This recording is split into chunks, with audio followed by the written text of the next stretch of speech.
In part one of this series, we got this axle made that holds the bucket and allows it to rotate. And in this next video, we're going to get the frame made, and I wanted to talk a little bit about some design considerations, because all of this, I'm not really giving measured drawings or anything like that, because it all depends on the parts you have laying around or that you can find. I had all of this stuff laying around pretty much. So there's just a few things you need to think about as you're making something like this. You need some angle iron that's sturdy enough to do this and keep everything from flexing. When you're welding this frame together, be sure you get these cross members very straight on here, because that allows you to get things lined up. So this is perfectly straight with your motor.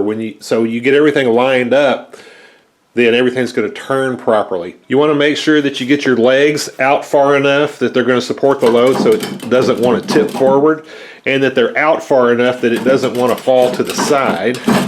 You can see it's really pretty sturdy. One thing I might change if it gets to where it's rocking when it's working is put a foot on each side and then one in the back, so it's kind of sitting on a tripod. Will make it less prone to rocking. And then this motor, I've just got, you can see I had this plate. I split it in half and I welded half of it on one side and half of it on the other. This actually came from a Mighty Mule gate opener. I didn't need this part, so I used it to mount my motor in place. All right, so here's how we got the frame welded up.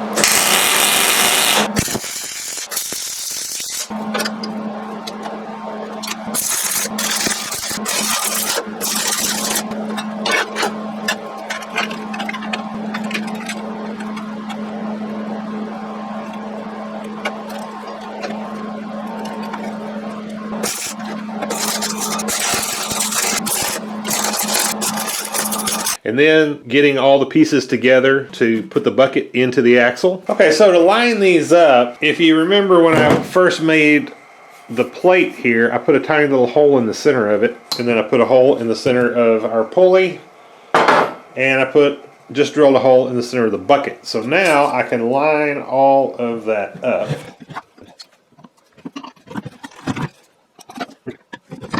So that's got it all lined up, and now I just need to drill holes in here and bolt it together.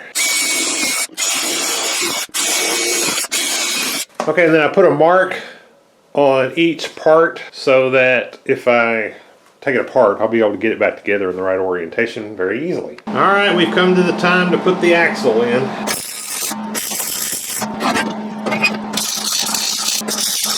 All right, I'm putting it together with some 1/4-inch bolts with some washers on them.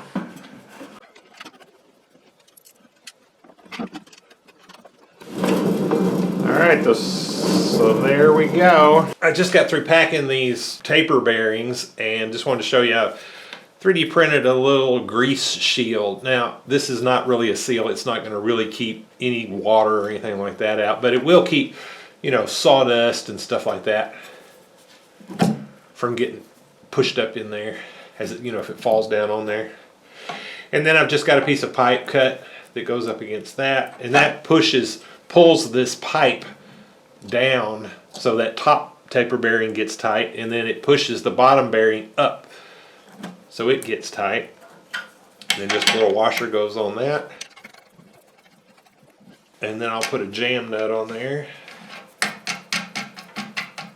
and I'll tighten those down and we'll be good to go. So a lot has happened. Let me catch you up. When we had the motor on here turned around like this, and it was running this pulley off of here, and it was turning this bucket at about 100 RPM. So it was going so fast that nothing was tumbling. It was centrifugal force was just keeping it up against the sides of the bucket as it went around.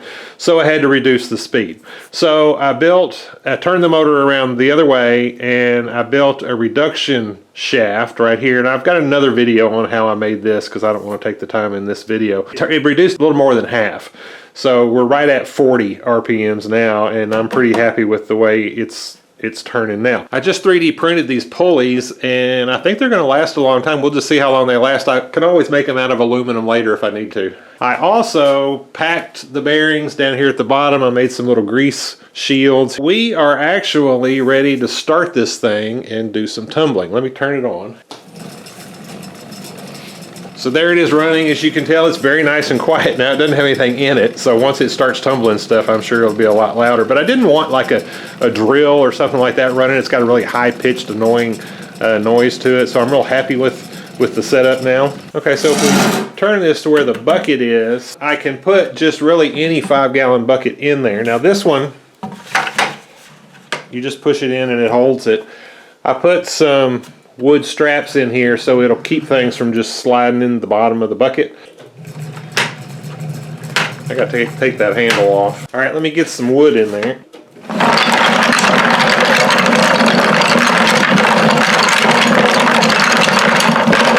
Okay, and there it is tumbling. You can see it's getting a pretty good mix of the parts in there.